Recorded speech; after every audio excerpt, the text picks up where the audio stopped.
Florian Sidbon pour le groupe Changer Paris. Pour le groupe Paris en commun, pardon. C'est qu'après, il y a tellement de Changer Paris. Voilà. Florian, pardon. Madame la maire, mes chers collègues, la ville change, le monde change, avance et prend enfin conscience qu'il s'auto-détruira s'il reste dans le conservatisme fou qui veut garder dans la ville la place centrale du véhicule thermique. Et j'aimerais vous en convaincre, il n'est pas impossible que chacun d'entre nous change et évolue plutôt que de rester à la porte de la lucidité. Comme on ne fume plus dans les cinémas, on ne prend plus sa voiture ou son scooter pour aller acheter une baguette de pain. J'ai eu un temps, comme beaucoup d'entre nous ici, une voiture, avant de m'apercevoir que je n'en avais plus besoin. J'ai eu un temps, comme sans doute beaucoup d'entre vous, un scooter avant que la ville se transforme suffisamment, soit assez adaptée, que je n'ai plus peur de passer au vélo. Alors vous nous dites que c'est une réforme punitive et dogmatique. Ce qui est punitif, dogmatique, et l'a été trop longtemps, c'est que la moitié de l'espace public, ça a été rappelé, soit occupé par des voitures, alors que seulement 13% des déplacements se font en véhicule à moteur. Ce qui est punitif, dogmatique, et il a été trop longtemps, Madame Evren, c'est que dans notre arrondissement, le 15e, comme malheureusement ailleurs dans Paris, la ville fut défigurée en suivant un peu follement le dogme, pour le coup, du dieu automobile. Défigurée, car on y fit passer des autoroutes urbaines en son cœur, obligeant à développer un urbanisme sur dalle que nous tâchons aujourd'hui de transformer avec grande difficulté et qui pose, on le sait, de nombreux problèmes. C'est le cas, par exemple, du tunnel qui part de l'avenue du Maine. Et ce n'est plus le cas, fort heureusement, et grâce à vous, Madame la maire, des berges de Seine, et qui peut, ici, aujourd'hui, le regretter.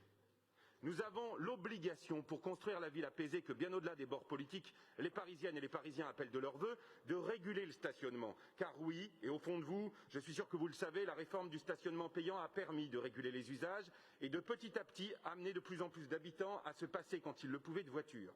Oui, il y a un effet qui sera mécanique, oui, cela incitera de plus en plus d'habitants à passer s'ils le peuvent au vélo ou à convertir, et des start-up le proposent, leurs deux roues thermiques en deux roues électriques. Car, et je veux à nouveau le rappeler, le stationnement va rester gratuit pour les véhicules électriques. Et l'espace libéré va permettre de multiplier les aménagements déjà mis en place par la ville et qui représentent un grand succès, de redonner de la vie et de la couleur et du sens à nos rues. Les rues aux écoles vont voir leur nombre augmenter grâce à la libération de l'espace devant les établissements. L'accès aux écoles sera donc plus facile, plus sécurisé, mais en plus, les enseignants et les animateurs pourront utiliser l'espace libéré pour des activités pédagogiques. Des centaines de nouveaux arbres pourront être plantés dans notre ville et nous savons à quel point ils apaisent l'espace public et leur utilité pour lutter contre le réchauffement climatique et nous abriter des fortes chaleurs n'est plus à démontrer. Alors que la moitié des déplacements dans Paris se font à pied, la suppression de la moitié des places de stationnement en surface va permettre de rendre les promenades dans Paris plus agréables avec l'élargissement des trottoirs. Et je suis assez étonné que vous disiez, Madame Gatel, que le piéton soit le grand oublié, car à qui d'autre qu'aux piétons les rues aux écoles, les berges de Seine libérées, la future ZTL vont profiter. Non, cette réforme du stationnement n'est pas, contrairement à ce que certains feignent de penser à la droite de notre Assemblée, une mesure budgétaire pour augmenter les recettes de la ville.